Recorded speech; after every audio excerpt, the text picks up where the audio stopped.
సావిత్రి పట్టు చీరలు, సావిత్రి సర్వపిండి, సావిత్రి సకినాలు, సావిత్రి చెవుల కమ్మలు, సావిత్రి చేతి గాజులు, సావిత్రి గోళ్ళ పెయింటు, సావిత్రి నగర్, సావిత్రి కాలనీ. ఆహా, సావిత్రి ఇది ఉత్త పేరు కాదు, it's a brand name Savitri. అబ్బా, నా పేరు మీద కూడా అన్నీ తయారై మార్కెట్లో అమ్ముకుంటారంటే ఆహా, ఒక టాటా బిర్లా, ఒక అంబానీ లెక్క నేను కూడా ఇండియాలో నంబర్ 1 కోటీశ్వరాలనైతా. ఆహా, మామిడికాయల రకాలో పారు చెప్పుండ్రంటే బంగినపల్లి, నీలం, నూజివీడు, పెద్ద రసం, చిన్న రసం, శిల్కముక్కు మామిడి, బెంగళూరు మామిడి, ఆ మామిడి ఈ మామిడి అని ఇట్లా చెప్పుకుంటూనే పోతారు కదా. కానీ ఇప్పుడు ఇంకో రకం మామిడి పేరును అందులో కలిపి చదవాలే. గదేందంటే మోడీ మామిడికాయలు. ఆగో, మోడీ సార్ ఎప్పుడు మామిడి తోటలు పెట్టిండు అని పరేషన్ కాకుండ్రి. చెట్టు పేరు చెప్పి కాయలమ్ముకునుడు మనోళ్ళకు బగ్గెరక కదా.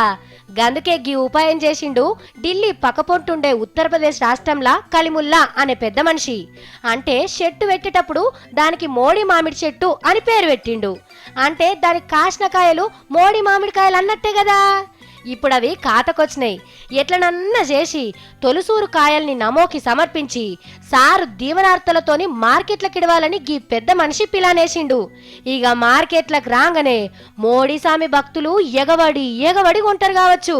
పుల్లగున్నా ఓగరుగున్నా మోడీ మామిడికాయలు కాబట్టి ఇష్టంగానే తింటారు, ఇంట్లో డౌటే లేదు. కానీ చూడుండ్రి మోడీ సరిల్వ ఎట్లా పెరిగిపోతున్నదో. ఇదివరకే చలికాలంలా మోడీ షేపులు, ఇప్పుడు ఎండాకాలంలా మోడీ మామిడికాయలు, పండగలప్పుడు మోడీ బట్టలు, సంక్రాంతికి మోడీ పతంగులు, దీపావళికి మోడీ సిచ్చుబుడ్లు. గిట్లా ఏ కాలంలో ఆ తీర్లా మోడీ సార్ పేరుని ఇయ్యర మయ్యర వాడుతున్నారన్నట్టు. నడుమిట్ల సీజన్ ఏం లేనప్పుడు మోడీ టోపీలు, మోడీ ఛాయలు మార్కెట్లకు ఇడుస్తున్నారు.